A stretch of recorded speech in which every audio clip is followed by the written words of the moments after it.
Bonjour à tous. Aujourd'hui, nous allons découvrir la porcelle enracinée, une plante qu'il est important de connaître, notamment si vous avez des chevaux, car elle est toxique pour eux. Il est donc préférable de savoir la reconnaître dans les pâtures.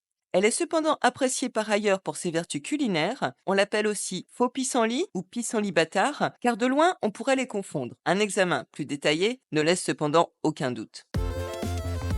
La porcelle enracinée, Hippocaeris radicata, est une plante herbacée vivace qui appartient à la famille des Astéracées. Originaire d'Europe, la porcelle enracinée est largement répandue dans les prairies, les bords de chemin et les pelouses. On la trouve surtout dans les milieux secs et ensoleillés. Les tiges sont fines, dressées et divisées, assez longues. Elles se terminent par un capitule de fleurs à leur extrémité. Les tiges ne portent pas de feuilles. Elles sécrètent un liquide laité, visible quand on les coupe. La plante peut atteindre une hauteur de 30 à 70 cm de haut. Les feuilles basales sont épaisses, allongées, dentées et forment une rosette au sol. Elles sont arrondies à leur extrémité et recouvertes de poils rudes sur les deux faces. Elles mesurent jusqu'à 20 cm de long. Les fleurs sont jaunes, ressemblant à celles du pissenlit, et se regroupent en capitules au sommet des tiges. La floraison a lieu de mai à octobre. Les fruits sont des akènes allongés et rugueux, surmontés d'une aigrette plumeuse de couleur brun orangé. Ils mesurent entre 4 et 7 mm.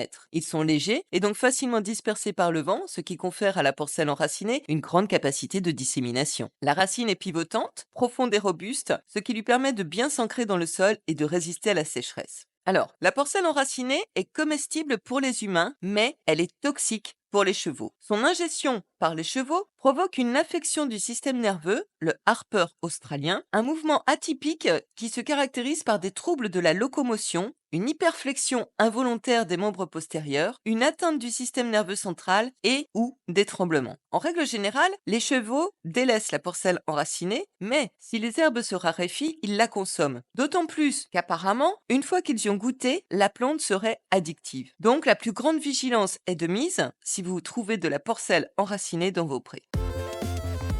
Dans l'Antiquité, les anciens Romains consommaient la porcelle enracinée pour ses qualités nutritives. Au Moyen Âge, elle était utilisée pour traiter les troubles digestifs et les inflammations. Les racines étaient bouillies et consommées comme légumes racines, ou bien torréfiées et utilisées comme du café. Les jeunes feuilles étaient consommées crues ou cuites.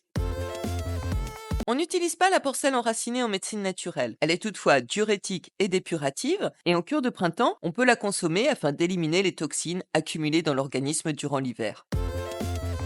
Les jeunes feuilles peuvent être consommées crues en salade ou bien cuites comme des épinards. Contrairement au pissenlit, les feuilles de la porcelle ne laissent quasiment pas d'amertume en bouche. Les fleurs peuvent être utilisées pour garnir les plats, pour ajouter une touche décorative et comestible. On peut aussi en faire un vin en les faisant infuser avec des agrumes, des raisins secs et du sucre. Comme pour le pissenlit, on peut récolter les boutons floraux pour en faire des câpres conservés dans du vinaigre pour agrémenter les salades ou bien les viandes et les poissons. Les racines peuvent être bouillies, rôties ou ajoutées à des soupes et à des ragoûts. Elles peuvent aussi être récoltées, nettoyées, puis torréfiées et moulues pour servir de substitut de café. On peut récolter les feuilles en rosette toute l'année. Les feuilles fraîches de porcelle enracinée peuvent être utilisées directement en cuisine. Les racines peuvent être récoltées à l'automne, lorsque les nutriments sont concentrés dans la racine. Elles doivent bien sûr être nettoyées, coupées en morceaux et séchées au four ou à l'air libre. Elles peuvent ensuite être réhydratées avant utilisation ou bien moulues en poudre pour être ajoutées au plat ou pour faire du café. Au jardin, la porcelle enracinée est souvent considérée comme une plante adventice dans les pelouses et les jardins. Cependant, elle peut être utilisée comme plante couvre-sol dans les prairies naturelles et les zones de permaculture. C'est une plante robuste qui peut aider à stabiliser le sol et à prévenir l'érosion. C'est de plus une plante mellifère qui attire les abeilles et les pollinisateurs en général. En cosmétique, les extraits de porcelle enracinée sous forme de lotion sont utilisés pour leurs propriétés anti-inflammatoires et apaisantes. En ésotérisme, la porcelle enracinée aurait les pouvoirs de favoriser la clairvoyance, la divination, la réception de messages, les prophéties et présages et les prises de conscience. Bref, la porcelle enracinée ne paye pas de mine, mais c'est une excellente comestible. Au lieu de lutter contre ces tendances invasives, adoptez-la dans vos menus.